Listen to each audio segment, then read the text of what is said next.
எந்த டெல்லி ஐஏஎஸ் அதிகாரியும் எனக்கு ஃபோன் செய்யலை, யாரும் எனக்கு தெரியாது. தலைமைச் செயலகத்திலிருந்து ஐஏஎஸ் அதிகாரி ஃபோன் பண்ணலை, அவர்கள் யாரையும் எனக்கு தெரியாது அப்படின்னு சொல்லியிருக்காங்க. இது எங்களுக்கே தெரியுமே.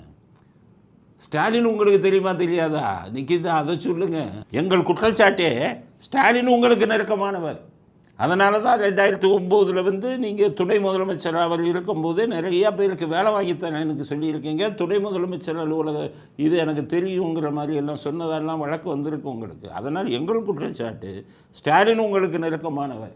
ஸ்டாலின் தான் உங்களுக்கு ஆதரவாக ஃபோன் செஞ்சுருக்கார்.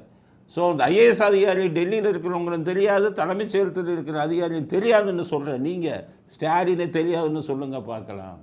அதனால் ஸ்டாலின் தான் இதில் குற்றவாளி. அவர் சொல்லித்தான் ஐஏஎஸ் அதிகாரிகள் பேசியிருக்காங்கங்கிறது தான் நாங்கள் பல தடவை சொல்லிக்கிட்டு இருக்கோம். இதுக்கு இடையில் என்ன பண்ணியிருக்காங்கன்னு கேட்டிங்கன்னா, சென்னை மதுரை உயர்நீதிமன்றம் இந்த நிகிதா வழக்கை விசாரிப்பதற்கு ஒரு மாவட்ட நீதிபதியை நியமித்தாங்க. என்ன நடந்தது, யார் குற்றவாளி, அவர் விசாரிச்சுக்கிட்டே இருக்கும்போது அவருக்கு மிரட்டல் வருது. ஏன்னா 50 லட்சம் பேசியிருக்காங்களா முதல்ல மந்திரி. இப்போ அதுக்கு ஒரு வழக்கு இன்றைக்கி போட்டுருக்காங்க. 50 லட்சம் மந்திரி ஏன் பேசினார், அந்த வழக்கு நாளைக்கு வரும். நாளை இந்த மாவட்ட நீதிபதி தன்னுடைய அறிக்கையை சமர்ப்பிக்கிறார். அதில் பல ஆச்சரியத்தக்க விஷயங்கள்லாம் வெளியில் வரும் அப்படின்னு எதிர்பார்க்குறாங்க. ஆனால் ஜட்ஜை போட்டு பயமுறுத்தி மிரட்டியிருக்காங்க.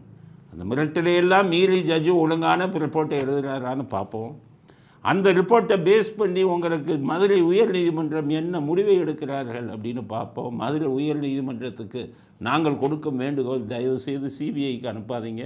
இவங்களுக்கு வசதியாக போயிடும், 5 வருஷம் 6 வருஷம் ஆகும். அதே மாதிரி இவங்க சிபிசிஐடிக்கு அனுப்பியிருக்காங்க, அதையும் அனுமதிக்காதீங்க. இவர்கள் கையால் தான் இன்றைக்கி காவல்துறை ஏவல் துறை ஆகிவிட்டது. அவங்கள வச்சு இவங்க தப்பிச்சிடுவாங்க. அதனால் உடனடியாக நீதிமன்றம் தலையிட்டு உண்மை குற்றவாளிகளை, நிகிதாவுக்கு ஆதரவாக பேசியது யார், முதலமைச்சராக இருந்தாலும் அவர் மேல் நடவடிக்கை எடுக்கணும். அப்படி ஒரு விசாரணையை நீங்கள் முடுக்கி விடணும்.